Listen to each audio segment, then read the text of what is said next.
All right, well, let's try this. Third time might be lucky. All right, so I'm talking about analyzing video from the total eclipse that I saw today. I was telling people earlier, this is the video from the spot I was looking at the eclipse from, and there it goes dark, like the lights went out, and then it comes back again, and there's somebody in the frame. So what I was doing here was I was pulling in frames from that video into Wolfram language, and I just had a bunch of frames here, and I was just about to work out what the light intensity is as a function of time in those frames. Oh, look at that. Isn't that beautiful? Isn't that fascinating? Wow. So right there, so that's the total eclipse. That's when the light went to its lowest value, and that's exactly what you would expect uh, as the moon kind of bites into the sun. There will be a linear decrease in light intensity, and it's kind of funny that there's a little sort of thing there. But let's go look then at the point. So this was at about, I don't know where we would consider totality starts here. Maybe at that's a good question. Maybe at the 10 mark here. So at the 10th element of that. So let's go ahead up here and look at what we were doing here. This was the 10th of those things here, so it's range of that. And those were the frame numbers. Okay, so let's look at the 10th frame number, which was 8025. Okay, well, so what we had predicted was frame 8065, which is a difference of 40 frames, which is a second, roughly a second. So let's figure out where frame 8065 is in here. So let's just see. And this would be like 12 or something. Okay, so it's between 10 and 12. So it's right between this point and this point is when we say totality should occur. So clearly we're definitely not doing badly here. This is clearly extremely close. So let's try to get a little bit better analysis here. So I think we have the geolocation that I was at. And what I want to look at, these video frames, there are mountains across from in this video. If you look at the video, I can just pull in a frame from much earlier in the file. Let's go ahead and do that, and you'll see the mountains there. So let's say let's just pull in the first frame there. Okay, there were mountains over off in the distance there. Okay, so let's try and figure out. We've got the foreground here, which is where we would consider totality to occur. The foreground is the bottom 1/3 of this picture. So what we could do is to do some kind of image crop on that picture. Actually, what I could do is use the interactive cropping tool and then see what it says. Okay, so let's go ahead and crop this area here, and that's going to be the near. And I wonder whether I can figure out which region that is. Well, let's cancel that crop, and let me just use this coordinate tool to figure out the position that I'm at. So I want to go ahead and do those coordinates across there. May not be the best way to do it. I'm at a y coordinate of about 100 there, and an x coordinate. Okay, so I can say, so let's go ahead and just say image crop, and I have to remember how image crop works. Oh,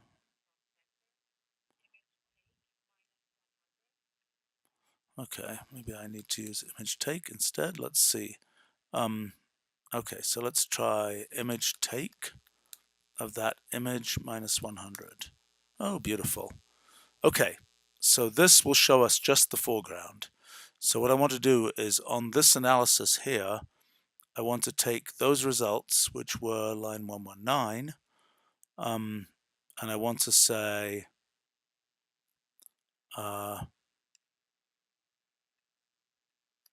and those. I want to say for each one, I want to just take those things. Well, I can go ahead and just do this, and then I can do the rest of the analysis on those. Oops, that's not what I wanted. Line 119 there. Okay.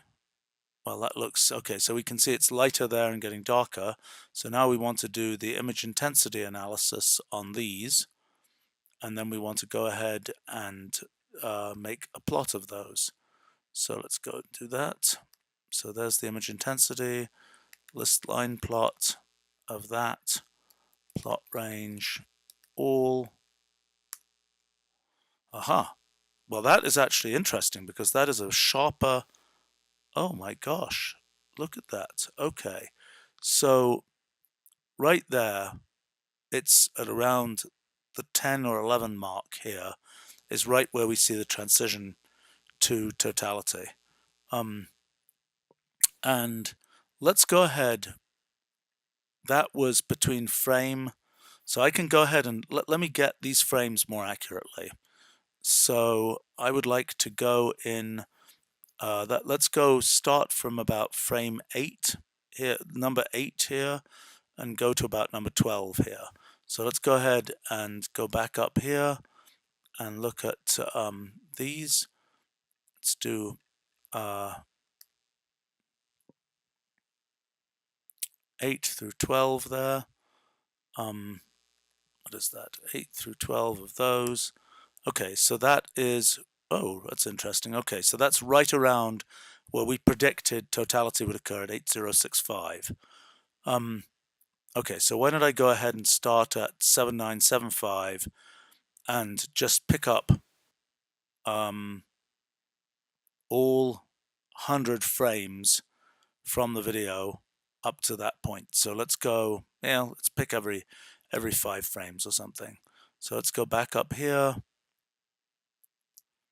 and let's go to this. And now I'm going to go back down here and I'm going to go from 7975 to, actually I'm going to go from 8000 to 8080. And I might as well go, let's go right now in steps of 2. Okay, so that will give me 40 frames there. And then I'm going to want to do the same analysis on those frames. So I'm going to want to do an image take and then this, oops, I'll go ahead and do that image take. Okay, so there are my full frames right around that point where we hit totality. Now let me go ahead and do this. Oops, let's see, image take of all those frames. Okay, they look pretty black to me, but let's see whether the measurements give anything better. Ooh, interesting. Okay. Well, that's actually really interesting because that's showing us that we're still going down. So the prediction was that we'd hit totality right around here. So I think we have to go a little bit further. Let's go ahead and get a few more frames and see whether they get darker. So I had gone to 8080 here. Let's go ahead and capture some frames. I'm doing this in a kind of messy way. I should, let's go from 8080 to, let's say, 8180 in steps of 2. Let's go ahead and do that. Then we're going to do the same computation again here of taking those. I think to the naked eye, these are just going to look black, black, black. Okay, there they go. Now we'll go ahead and crop out the bottom part of the image because that's the part which was in the near field. And let's go ahead and look at this. Well, that's really weird. That is really weird. It's continuing to drop there.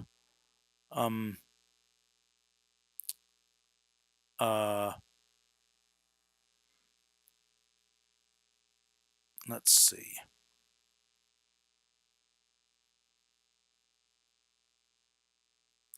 Well, I'm actually pretty surprised by that. Okay, let's continue looking. Let's continue then. I'm going to have to splice together all this data. Let us go ahead and look even further in.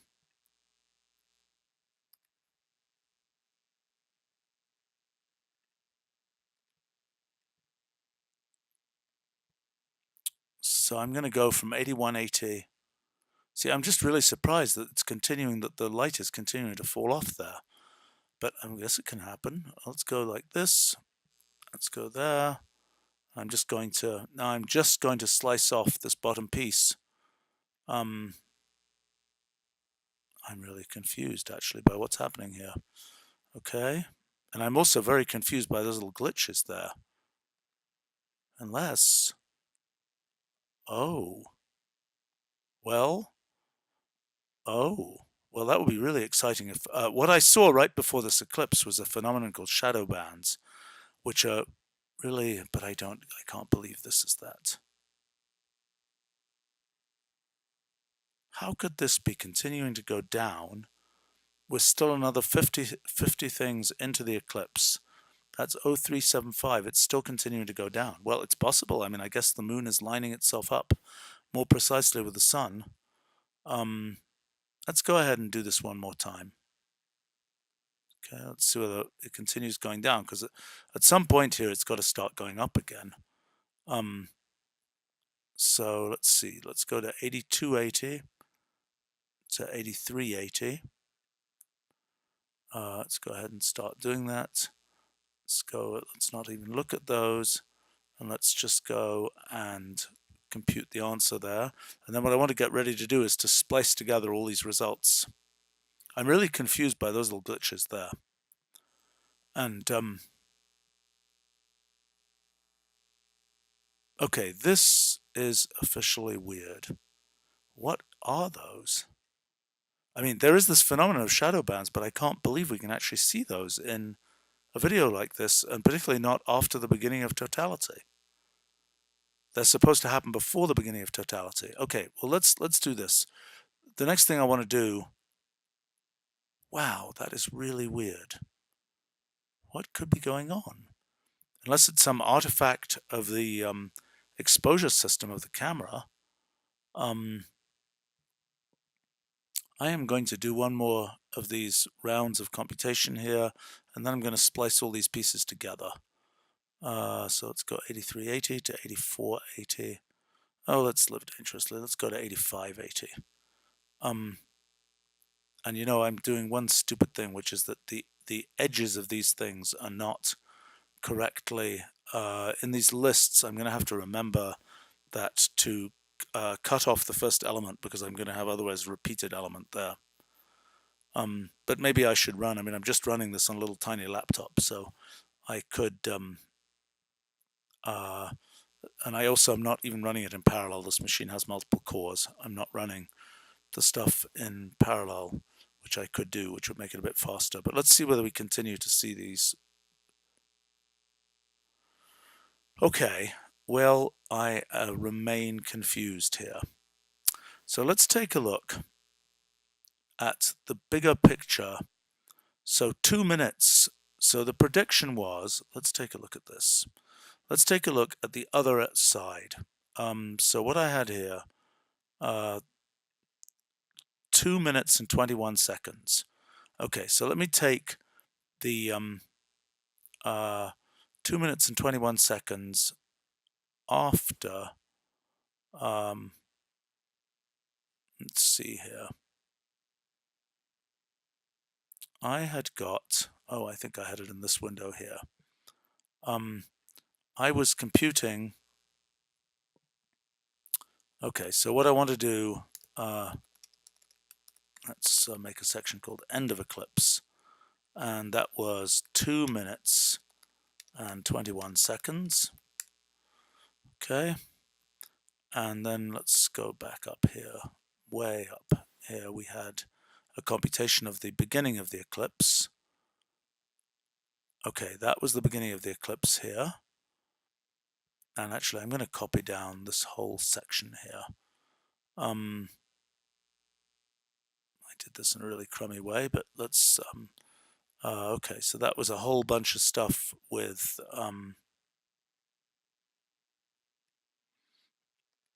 okay.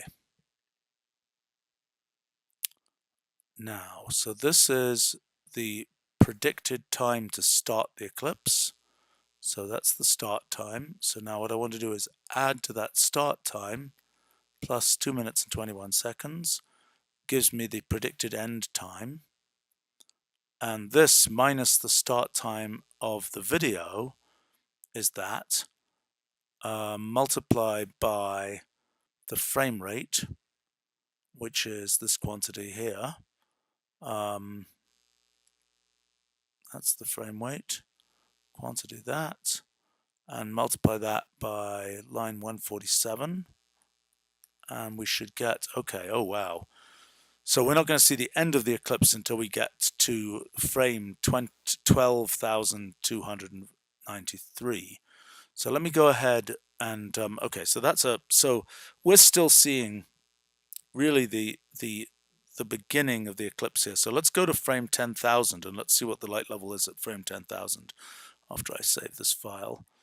And I'm then going to start a new one actually, just so it's not so unwieldy.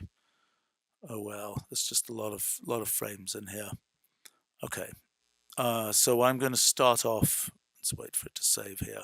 What I'm going to do is this kind of analysis here, where I'm looking at frame numbers and this intensity and things. I'm going to restart here another notebook. Put that in, and let's call this video analysis 02. Video analysis 02. Okay, so now I want to go looking in the middle of the eclipse. So let's just go look for around 10,000 to, and I'm going to look at these, let's look at them in steps of 2 again. Let's look at it 10,000 to 10,100. I'm going to go ahead and do that, and now I'm going to look at the actual colors there, and then I'm going to look and take a look and see what happens. So this is now, should be 50 frames in the middle of the eclipse, in the middle of totality. Let's see what we see. This is the weirdest thing. What are those glitches? And also in the middle of totality, why is there a jump down? Okay, and so the total light level is about 0.031. Okay, so what I'm going to do now is I'm going to just go all the way across totality. I'm going to just look at what the light levels were. Okay, so the totality should end, according to our previous calculation, around position around 12,000. Okay, so if we go from 8,000 to 13,000, we should see the whole range of intensities. Okay, so let's go ahead from 8,000 to 13,000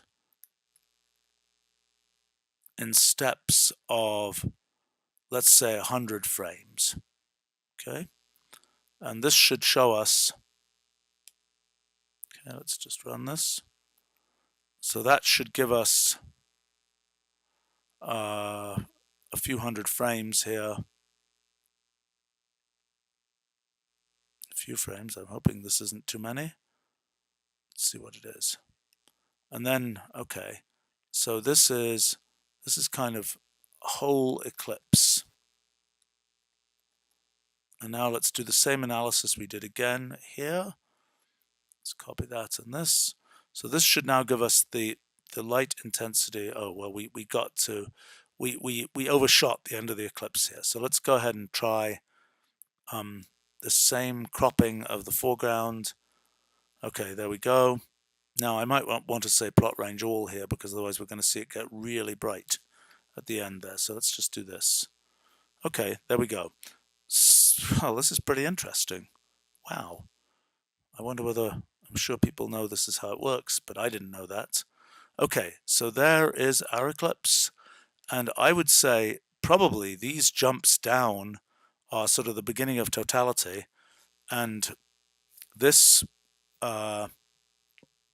this over here, so we can actually measure, well, we can see here, so that jump down is the beginning of totality, and we can see that that jump down, so it reaches about, let's find out what the minimum value is altogether. So in fact, let's go ahead and see what the histogram looks like. Let's actually go ahead there. Oops. This thing over, let's say the first 40 steps there, first 40 of these, and they were on line 155. Okay, so that's those measurements. So the min of those is 0.03, and a histogram 157 looks like that. Okay. All right. So most things are close to the minimum, which is what we can already see here. Okay, so the minimum 0.03, and what we see here is that jump down at the beginning. So the question is, where do we consider totality has actually begun? Because we can see that the light levels continue going down a bit. Now clearly at the end of totality it's going to jump way up here. So, and it's also interesting the way that it comes out there sort of more gradually than it goes in. I don't really understand that.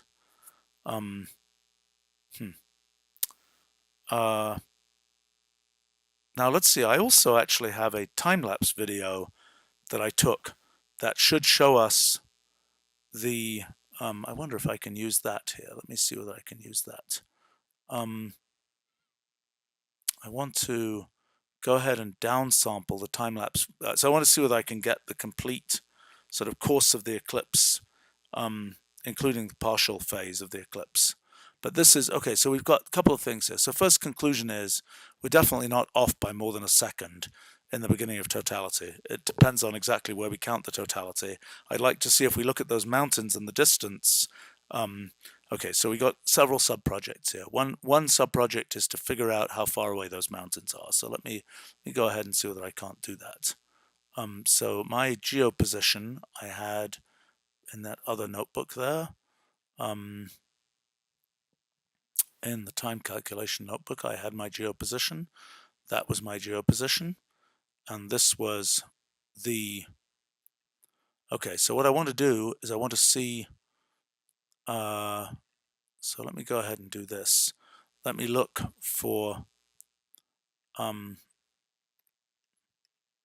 going to go ahead and say I'm going to look at a 30-mile radius around that, and I'm going to do a... let's see what happens if I do a relief plot of a 30-mile radius around that point. Okay. So I will have been at the center of this right there, and we're looking over at these mountains here. So it's definitely not 30 miles. That's definitely less than 30 miles. So let's go ahead and look. If I say 15 miles, and actually the right way to do this is if I knew which way I was looking, and if I could see where the shadows were, I could figure out which way I was looking. But that's basically, okay, so we're seeing these mountains in the distance here, although we want to see to the peak of those mountains. So what I really want to do is take geoelevation data, not in that disk, but I want to take the geoelevation data at that position, but I want to take it in a slice. Let's see how to do that. I bet there's an example here of showing a slice. If we're lucky, there's an example of showing a slice. There we go. Ah, yes, very nice. Okay, so that shows, I see. So the geoelevation there is to, let's see here,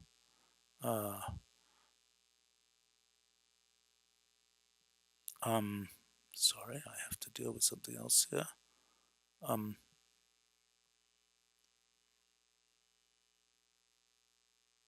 Let me see. All right, so that geoelevation We want to take the latitude, assuming we were looking east-west, and I have no idea. So let me just think for a second. If the sun, the sun was coming over those mountains, so it was east-west. So we are at fixed latitude, and we want a longitude.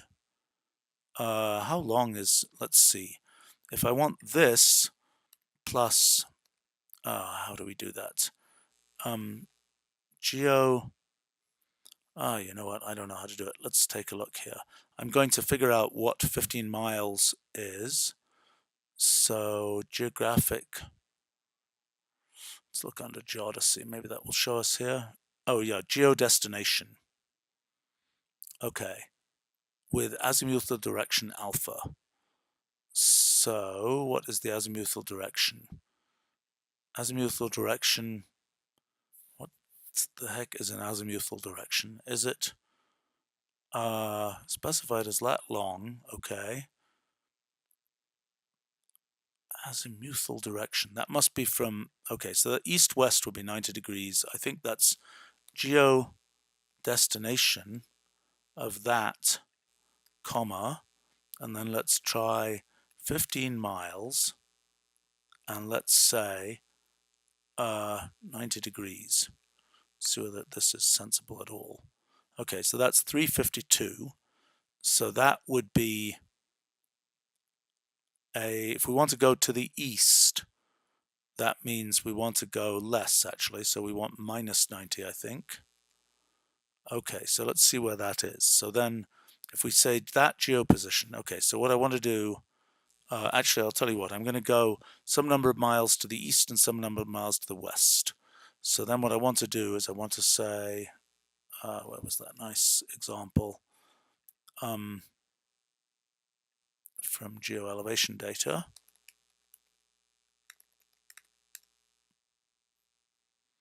Okay, a lovely example here.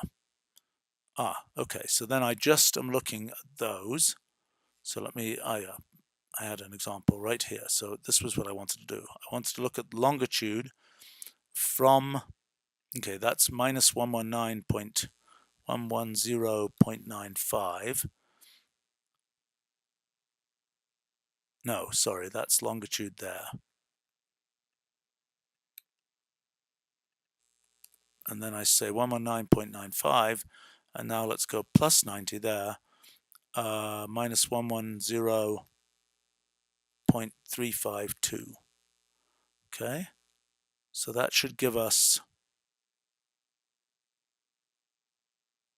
let me see, that should be giving us a collection. Oh, that's not very convincing, is it? All right, what did we do wrong here? I didn't tell it what steps to use. So I have to use, what longitude steps should I use? So I want the difference between those, and I kind of want, let's say I want 100 steps or more. So I want,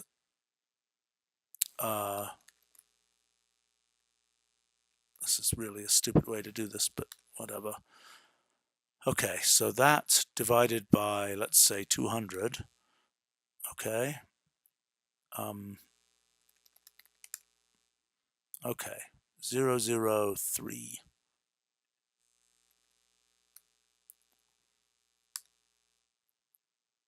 Okay, that's more like it. Okay, so that is the profile. That should be the profile, except I don't completely believe this. Let's take a look here. So that should be the profile looking across this valley, but where would I be? My original position was 110.651. Oh, these mountains might be to that side. So let's go ahead and make that a little smaller there. Let's go ahead and make that, or a little larger actually. 111.1.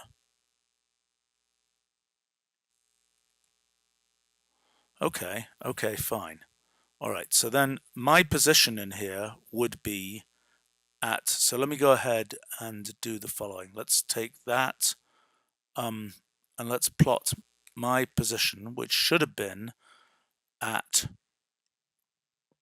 my elevation was, I think, 7,200 feet. And so let's go ahead and say that 172, and I think it was, so my position was 110,651. So this is minus 110.651, and I think it was 7,250 feet. So I'm going to go ahead and say epilogue, make an epilogue of putting a point. Let's make a style point, and then let's say red right there. Okay, so let's see what that does. Oh, very silly. What did I do wrong? Oh, I put that in the wrong place.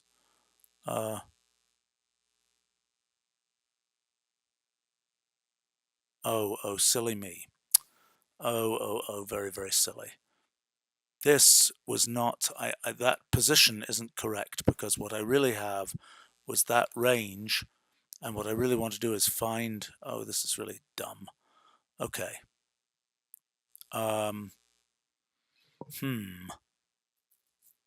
Let's see.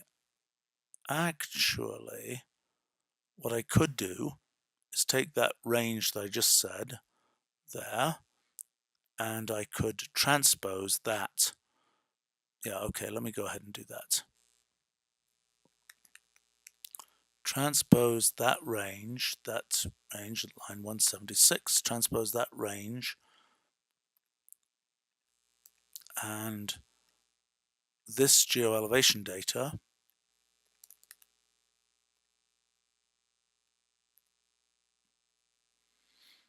actually I could even say, well, yeah, let's just do this. Quantity magnitude, that will turn it from being explicitly in feet into just numbers. Okay, looks promising. I don't need to see all that junk. Okay, so now let's plot that with that epilogue. Okay, very good. Okay, let's make that point a little bigger.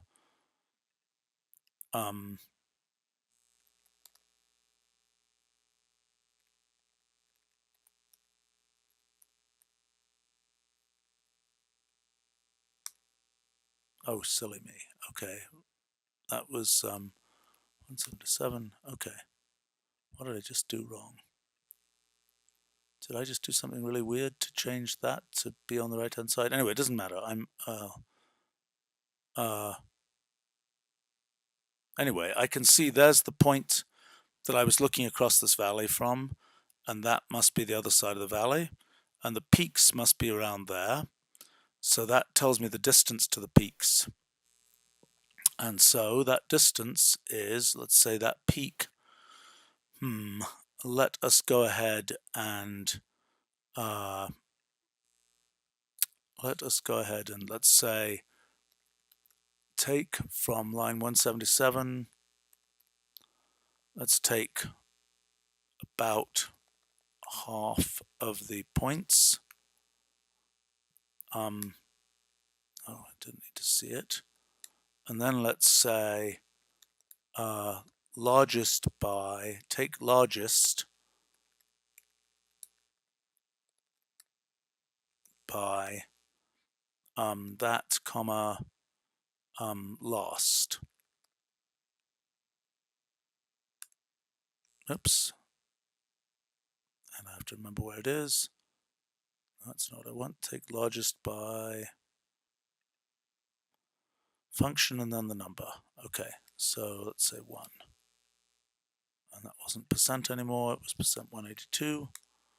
Okay, so that gives me minus 110.95 is the that is the longitude of the mountain peak. So I can compute the distance. Oh gosh, I need the slant distance. Wow. Humph. Funky. All right. well, let's see, 110.95, and then I can go, oh, this is going to get complicated. Okay, 110.95, and that's the latitude there, 43. Okay, so this is going to be the actual position of that mountain peak. And now my next question is, if I were to use that actual position, that's a rather silly position, say that. Okay, so now I've got, oh, let me save this, mountains, how about that, 01. Okay, let me take these and let me go ahead and look at our lovely website here, and let's go ahead and recompute this. I guess it will still work even though the eclipse is over, and let's give it a lat long and see what happens. Don't tell me the site has retired itself after the eclipse is over. No. Okay, there we go. Okay, so 11:34:33 was the time predicted. So that was 11:34:33. So let's say 11:34:33. Oops, 11:34:33 today. Okay, lovely. Okay, so that's the time there. So now we also had the time that we were expecting the actual eclipse at, and that was, we had that in another one of these here. Where was it? That was the one where we computed that it was frame humph. Where did I put that? Where was our computation of the frame number, the eclipse frame number? Was it here? Oh, where did I put it? Well, we can redo it if we have to. Frame count. Oh, here we go. Here we go. Here we go. Okay, so this was our computation for the time from the position that we were at. Okay, so this was, so that's my position, and that is mountain peak. Assuming looking due east, which I don't think I quite was. Okay, so now let's take this thing minus this thing. So let's compare those times. 29 seconds. Okay, so what we expect is that the top of the image, if we were to slice off the top of the image as opposed to the bottom of the image, we would see a difference of order 29 seconds in the arrival time of the eclipse. So let's see what we get. So what we got to do here is these were looking at the very, don't know about the sky though. Wow. Well, we could just slice a little thin layer of the, let's do that. Let's just slice a thin layer there of the mountain peaks. Okay, let's go in our mountains section here. Let's say this is video. Okay, there's the picture. Now what I want to do, how do I figure out, let's see, what color will the sky be? Let me just try and find a cropping region here. See if I can find, is there a way of figuring out a region here? Well, let's just go ahead and clip out a region like there, there, there, there. And let's see, copy as indices into the picture, I think. Okay, so that's our position, left, right, up, down. Okay, so it goes from, so if we say image take of this image here with have to remember how image take works.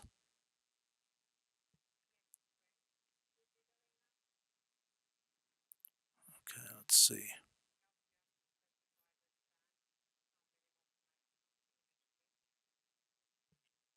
Okay. Well, let's see. Row 1 to row 2 and column 1 to column 2. So row 1 to row 2 would be, let's say, 118 to 460, and columns from 7 to 25.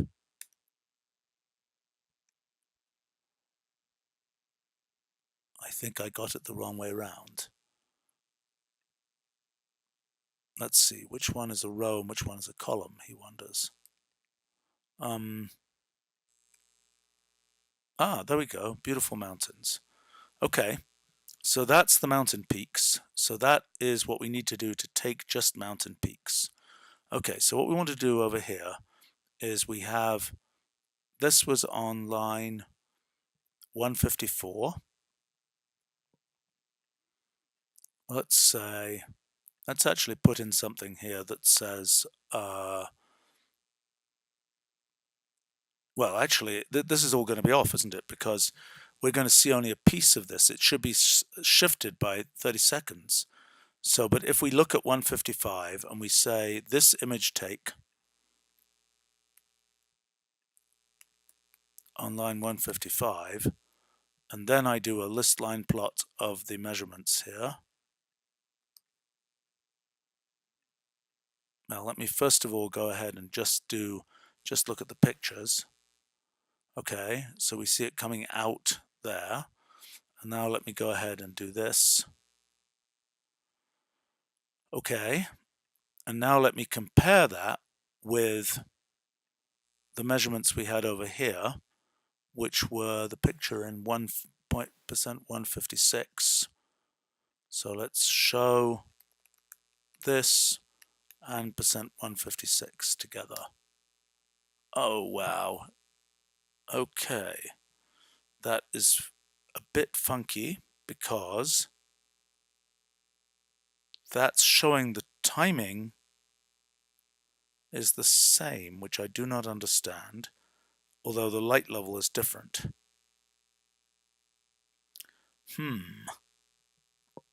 Most mysterious. Okay, because we're looking at the distance here, aren't we? Yeah, I think we are. So the top of those mountains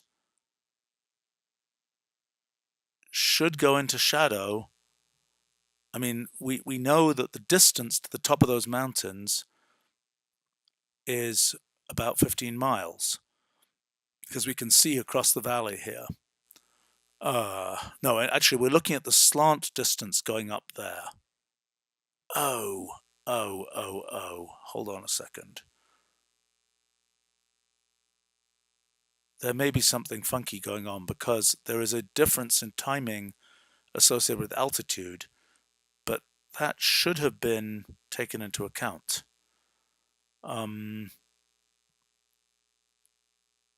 Because we know the geo-elevation, it's using the same geo-elevation data because it's just a Wolfram language program that's working this out. So it will use the geo-elevation of that mountain peak there. I don't understand. Because it says that there should be a 29-second difference. Let's see how big that is in terms of, so this whole duration is about 2 minutes. I am very confused. Why isn't there a difference there?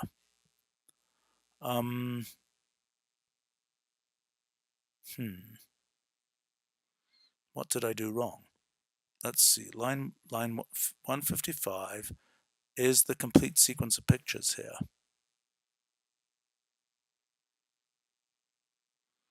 I wonder what happens if I go further back. Let's take a look here.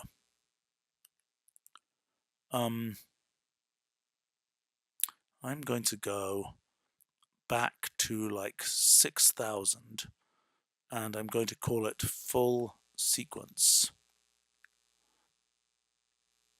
And do that. It'll take a little while to import this data. And then what I want to do is to compare what I get from the near foreground, the timing from the near foreground with the timing in the distance. Okay, so that will be full sequence there. And then I want to use these image measurements here. And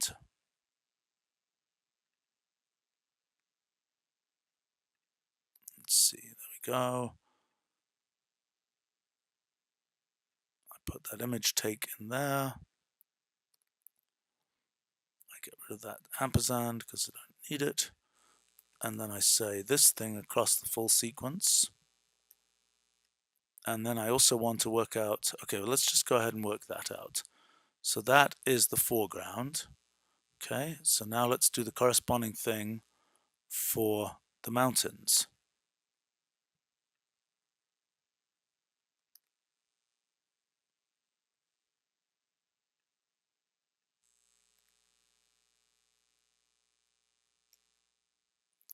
Okay. Okay. Well, so let's now compare these two. So let's say this line plot of %194 and %195. Ah, okay. You know, I suspect the problem is that we have the sky visible along with the mountains. I mean, that's a beautiful, that first thing there, that foreground is beautiful. Look at that. That is an eclipse. That's totality. That's really cool.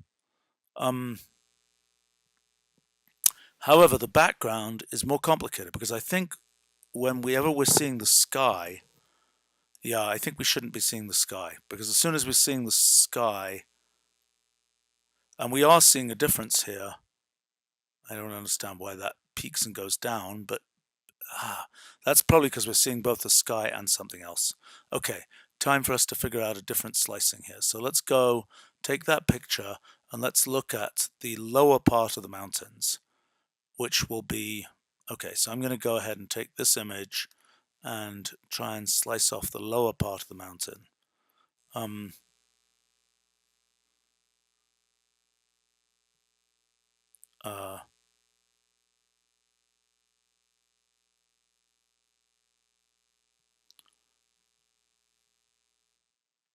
All right, let's use this coordinates tool and let's go ahead and, that's not what I want to do.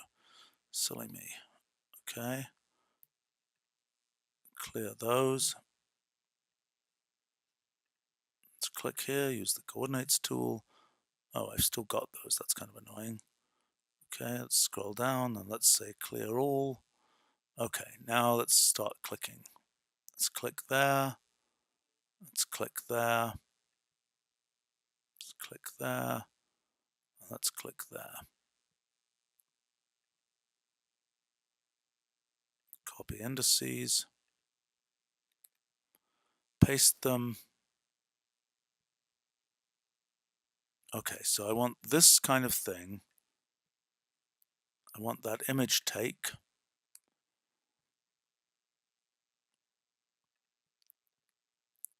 And I want, oh, I did it at different heights on the two sides. So let's go up only to 24. That can't be right. 24 to 44.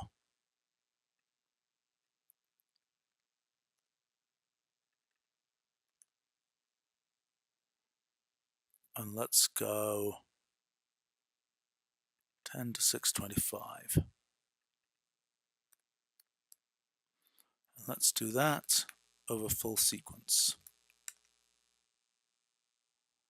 Well, it's a very thin sliver. It's hard to tell what's going on in one of those. Let's try and look at it a little bit bigger.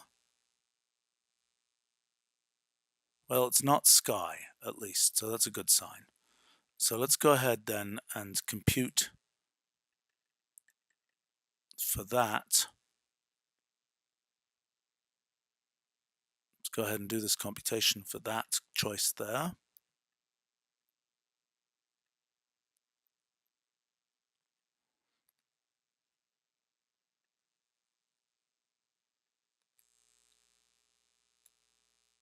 Okay, now let us include, let's do 194 and that together.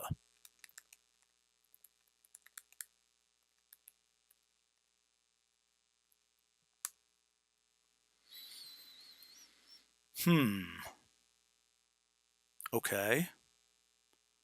Well, the problem is that there's a sloping mountain there, and it's going to be more complicated. I mean, what we're seeing there is, oh, yeah.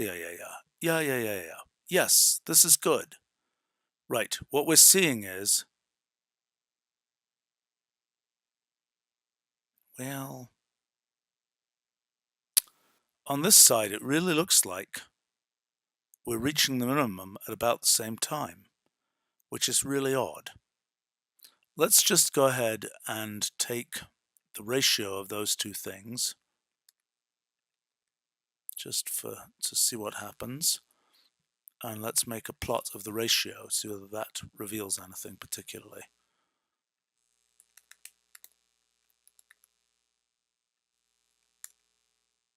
Oh, come on, what happened there? Oh, that was the wrong thing. Line 198.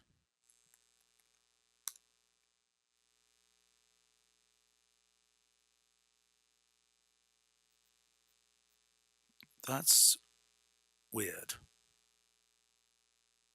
You know, I think we're doing something wrong in getting those distant views, because I don't think we're getting the correct region of the picture. We can try one more thing, and then I'm going to give up on this for right now, because what I want to do is look at those weird glitches that we were seeing before, those weird intensity glitches. I think, I mean, so the basic bottom line here is, in the foreground, we are definitely right within a second or two with the start time, although it'd be nice to nail it down even more precisely. But I really want to understand these glitches. Look at these things. What on earth are they? What on earth are they? Okay, so this is in the middle of totality. We are seeing... Okay, so I'm going to look at... let's start a new notebook here, and this is going to be called glitches.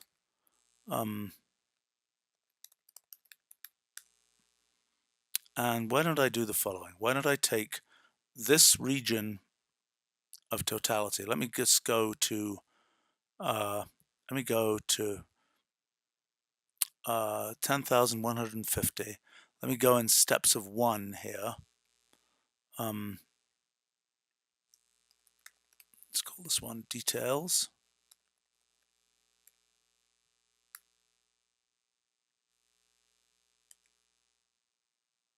And let me now go. It's kind of fun how you can see this, change in intensity, even though, to the naked eye, it's hopeless. But this is why one does image processing and image analysis. All right, let's take a look at what we've got here. Try to see what's going on. And then I'm going to see right at the beginning of the recording whether there's a similar glitch, see whether it's some weird camera artifact. I can't see why it would be. That would be every...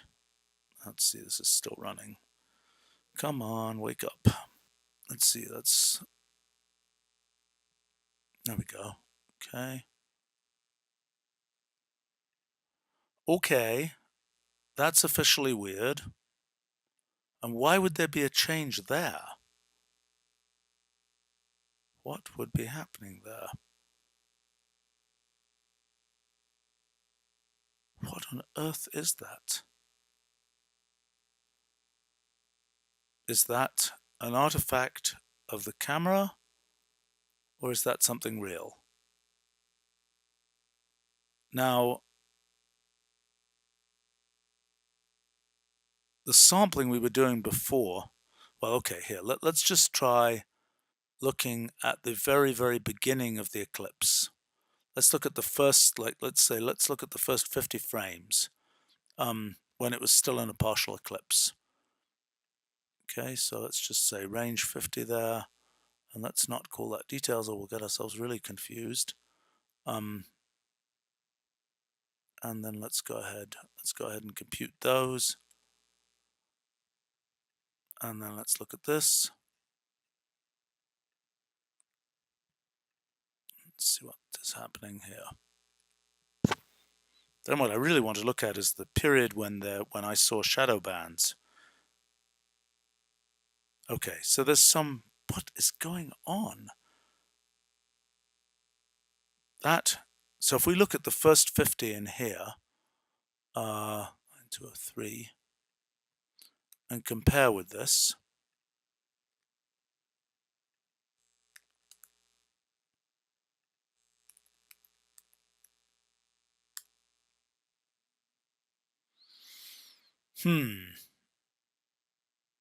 okay, well, they're on very different scales.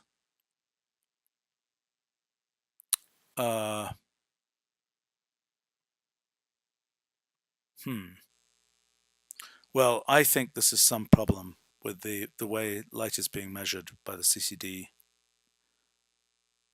of the camera. I mean, could be something, I don't know. It's an iPhone. What was I using for this? This was an iPad, I guess. I don't even know whether the iPad has 2 eyes on it. I'm not sure, but I don't think this is a real phenomenon. However,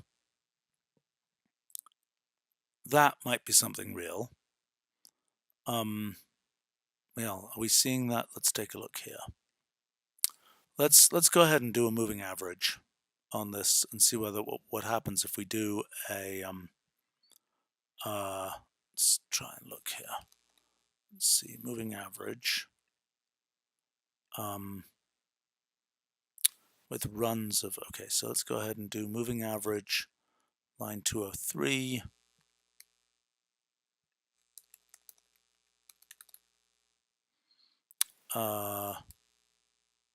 Let's do just 2 steps there. Oh, very odd. Okay. What's that guy? That's something periodic with a period of around, let's see, it's moving average. Oh, it's moving average, so it's just averaging 2 things. So that means the difference between those peaks, well, let's go ahead and say, let's see how we can do this. Let's say find peaks. I wonder how many peaks it will find here. Let's see what the thing for finding peaks. Let's try this. Okay, I'll just see the default. No, that's a bad idea. No, stop. Oh, well, that was wrong for many different reasons. What did I do wrong? Moving average of line 203.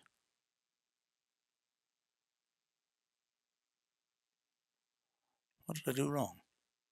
Line 203 should just be a list of numbers. But it's not. Oh, this is totally stupid. What I did here was totally wrong. Although, oh my gosh, that's cool. It did a moving average of images. That's really cool. I didn't know that would work. I guess it should work. Yeah, why wouldn't it work?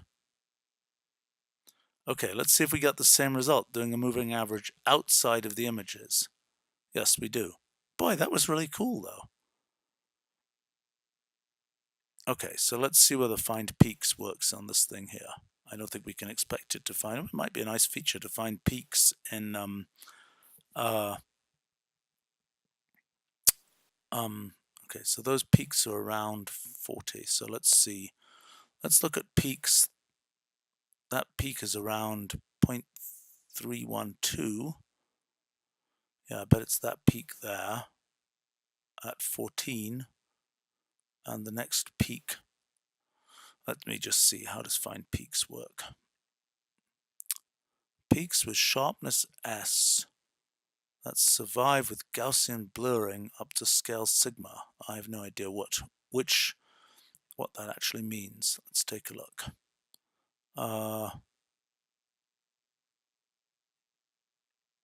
Let's try this. Parameters. Okay. Find peaks. Sigma goes from 1 to 2 to 4. Okay, so let's try a sigma of 2 here.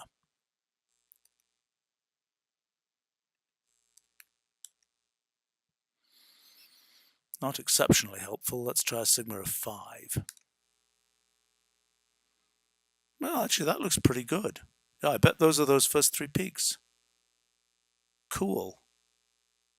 133, I don't know what that is, but those first 3 peaks we're going to get correctly. Okay, so so take comma 3, first of those, differences. Okay, oh, that is very, very, very suspicious. That is right around a second. The frame rate is 30 frames a second, so that would be a frame. That is something happening every second. I don't think that's real. I think that is instrumental effect. Okay, so we're going to stop chasing those things. So I don't think there was anything there. So then let's take a look. Okay, the one other thing I might try to do, and then I've got to wrap up here, is to look at my time-lapse video and see whether I can't. Okay, so what I'm going to do here, in my QuickTime viewer, I am going to say open file, and now that was the edited time-lapse, but the full time-lapse was this one here, I think. And let's go ahead and open it. And let's check that that really is a time-lapse. Yep, that's the time-lapse. Okay, now we may have something stupid here because it may be that the camera automatically corrected for the light levels. But I'm going to go ahead here and export this at low resolution just to make it a little bit easier to do the analysis. And I want to say dash smaller there. And oh, this is really boring. Oh, no, not so bad.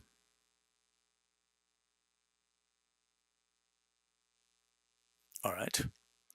Now let's go ahead and let's look at, okay, so now this is, let's call this time-lapse, and I'm going to go and use a different file here. So somewhere way at the beginning of all of this, I had in Video Analysis 01 at the very top, I had the file name. And now I'm going to call this time-lapse. And that file was the other one I was looking at, which wasn't this one. So let's see, window. That was 1060.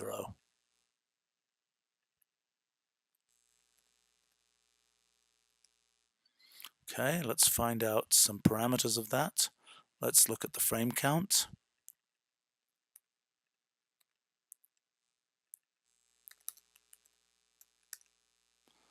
$864, a very modest number of frames.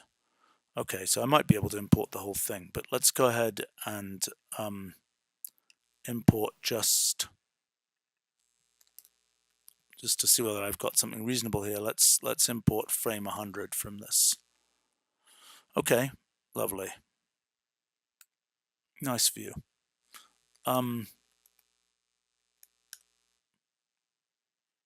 Okay. Now I want to look. Okay, so given that, I am going to do my same image measurements jazz that we done before over here. Let me just remember how to do it. I have to do it up here. Let me take a look. Yeah, so I want to do, not import all of those. Let me just do this. Okay, let's do this here. So I'm going to That's an import of image list, comma 100. Okay, so now I want to put that in there. I mean, I could go ahead. Okay. TL frames is, let's do, there's a table of frames. Let's just get, let's get n there, n from n up to from 1 to 864 in steps of, let's say, 50. Okay, so this should bring in a bunch of frames. Oh, somebody walked around in that frame. Okay, let's just do the very minimal thing here. Blah. Okay, we don't see a convincing, well, maybe we do, who knows. Okay, let's go ahead and try and import a few more frames, and let's see whether we can see. Again, I'm not confident this is going to work, because it could very well be that the camera on my iPhone, right, this one was an iPhone, this was a different, that the camera on my iPhone has been compensating for the light level. So let's go ahead and import a bunch more frames here. And there we go. So let's go ahead and do this. Well, there's Totality. That was an Eclipse. I am very confused by the fact that that there's this asymmetry. I mean, it is interesting to see that the light level does seem to be going down here. And maybe if I blow that up a bit, we'll see some better behavior. I also think I should try doing the foreground taking trick. So I could go ahead and say there, that was line. Oh, that was TL frames I did that with. Okay, so I started actually being better and naming the frames. Okay, so here, let's go ahead and say image take of hash, comma, minus 100. That will take the bottom of the frame. Actually, let's just check that.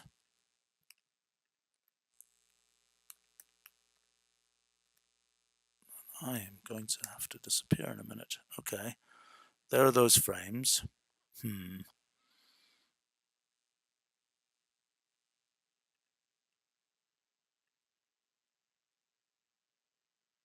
Well, I can just do that to TL frames.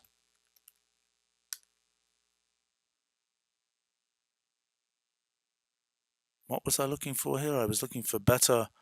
Well, I mean, I don't know what we're going to see here, because what I'm seeing. Let me go ahead and not use plot range to all, and that will help us see a little bit more effect, because it's not going to trace that whole thing. I suspect that was when somebody walked in front of the camera. I don't know. Maybe that's the beginning of Totality. Maybe that's. Oh, I see here. Oh yeah. That looks better, because that's much more symmetrical between the beginning and end of Totality. In the previous version, we had that weird glitch there, which is obviously something becoming lighter in the distance relative to the foreground, possibly the sky. Okay, so that's nice and symmetrical. So that's possibly the end of partiality, and the beginning of the actual eclipse. I mean, this is the partial eclipse, and I think it should be linear, because it's just decreasing the area of the sun that you see. And there's that.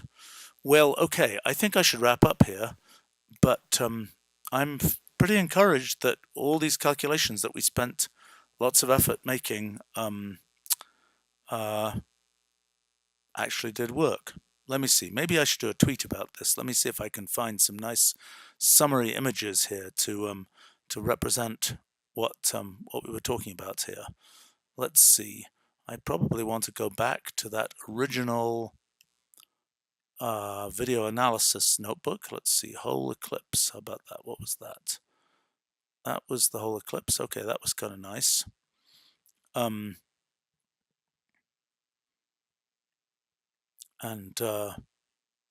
Okay, well, maybe this is something for later. I'm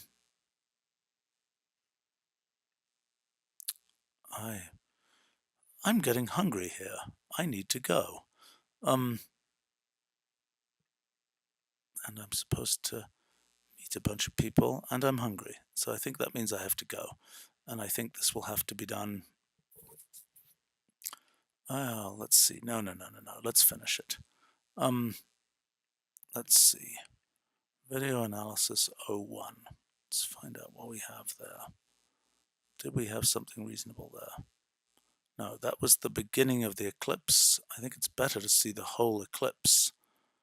But perhaps what we want is a slightly longer. I think what we need here is just this. Okay. Let's do that. Let's go down to 7,000 here. And let's go ahead and capture all those frames. And then I have an idea. After we've got those frames,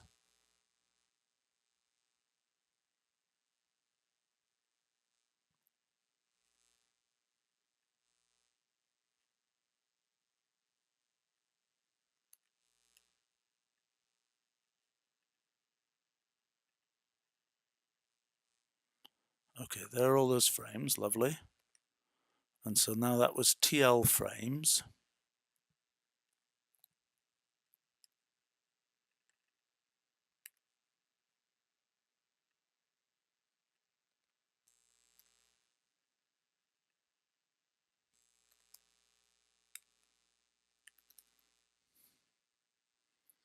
No, I meant T frames, right? T frames.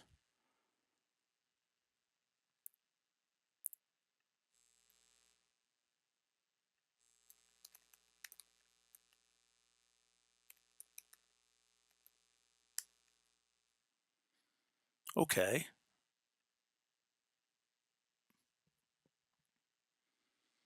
Not bad. Maybe we want to just capture a few more frames on either side. And then my idea would be to assemble those images. Let's capture a few more frames. Let's capture another. Let's go to 6,500 here.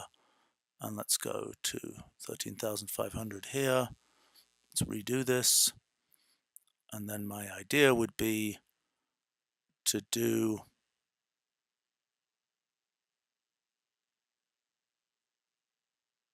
an image assemble of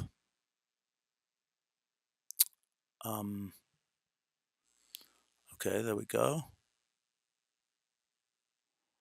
Now what I want to do is an image assemble of the T frames. Let's see how long that is. Length of T frames.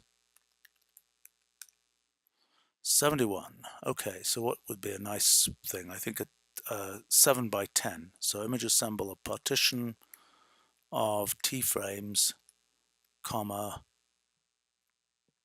Let's see, if I want 10 across, I want to say comma 10. Okay, that's kind of nice. Okay, and then we've got, all right, so let's go ahead and do that. Close up this. Okay.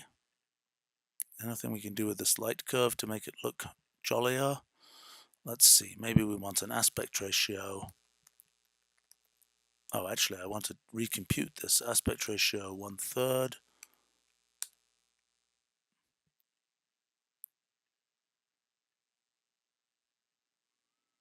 Yeah, that's nice. Okay, good. So now I have a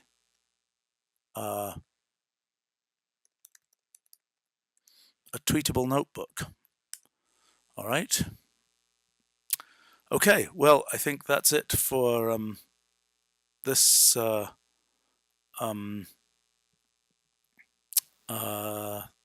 this piece of live coding. I need to go get something to eat, and hope anybody who was watching had an interesting time. There's probably a little bit more to analyze here, but this was a fun start. Thanks, everybody. Bye.